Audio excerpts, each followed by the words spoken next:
Welcome to the Hook Grip Bible for Powerlifting, Part 1. We're just going to go over the setup and why, and some of the differences you see between this and Olympic lifting hook grip. Now, number one thing is the only thing you really need to worry about when you're setting it up is your thumb stays perpendicular to the bar, the second part comes down, and is as parallel to the bar as you can get it. You wrap your fingers around like this, and then it's locked in. That's what it should look like. Now, it might look a little bit different if you have different hand leverages, different hand lengths, and different finger lengths, depending on how fat your fingers are, etc. Stay tuned. In a later video, I go over hand sizes, so I'm not going to go over that right now. Now, the two mistakes that I see almost all powerlifters do is they both sink the bar way down into their palm, or they take their thumb and they wedge it way down into their palm while also sinking it in.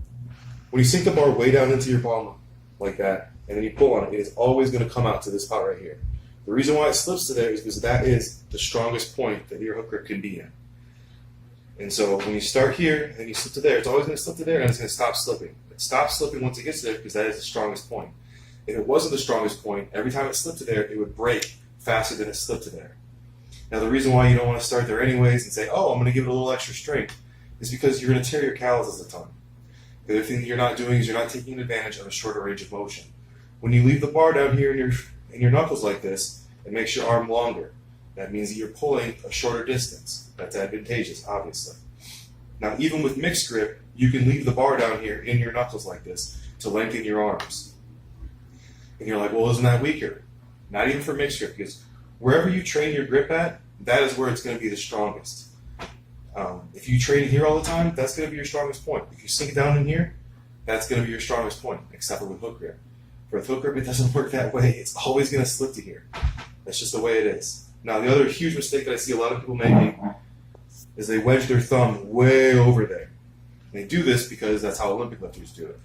We'll get to that in a second. But the reason why we don't want to do this, aside from the length and range, the longer range of motion, it's going to apply a lot of a pressure to this thumb joint right here when you pull on it. And what's going to happen is you're going to have a very horrible sensation. It's going to feel like you're popping your thumb out of your knuckle. It's going to feel like you're spraining your thumb. And in my case, I actually sprained both of my thumbs on separate occasions by doing that. Now I know not to do that anymore. Now, why do hook grippers in powerlifting think that they got to wedge their thumb in there and they have to sink the bar deep into their palm? They think that because we've learned hook grip from Olympic lifters who developed this decades ago. And we stole from them because we don't want bicep tears, we don't want muscle imbalances, etc. Well, the problem with that logic is that they are doing different things with the bar. They need a lot more control over the bar than we do. The bar always ends up overhead for them. For us, it doesn't. All we do is lift it up, set it down. It doesn't take nearly as much control. Next thing, as they're using a lot lighter weights than we are generally, so it's not going to be as painful in general. That's really not as important as this last one, though, is when they're using hook grip, every single time that they're using hook grip, the bar is angled more for them. I don't know how to do this from this angle. But anyways, their arm is always angled way out like this. For the snatch, it's way out like that. Even for the clean, it's still going to be angled a little bit. And the reason why that matters is because if your hand is way angled over like that, the thumb naturally slips in over there. It's just a more natural position for your thumb to be in. But then as soon as we bring this hand back like this, now all of a sudden wedging your thumb in there is applying a lot of sideways pressure that we don't want to be applying because that's going to be painful and cause injuries. So there's the setup, there's why we learned the way we learned, there's why it's incorrect, and that's the correct way to do it for powerlifting. Hope this helped you, and take a look at the rest of the series, give you a little more information and insight. How's that over? Over my thumb. Don't worry, I'll edit this.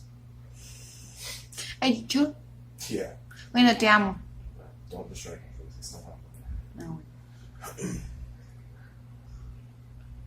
Alright, so, yes. Now, watch successful hook grip pull deadlifts, but every inch counts. We did the thickness of it, whatever, you get the point.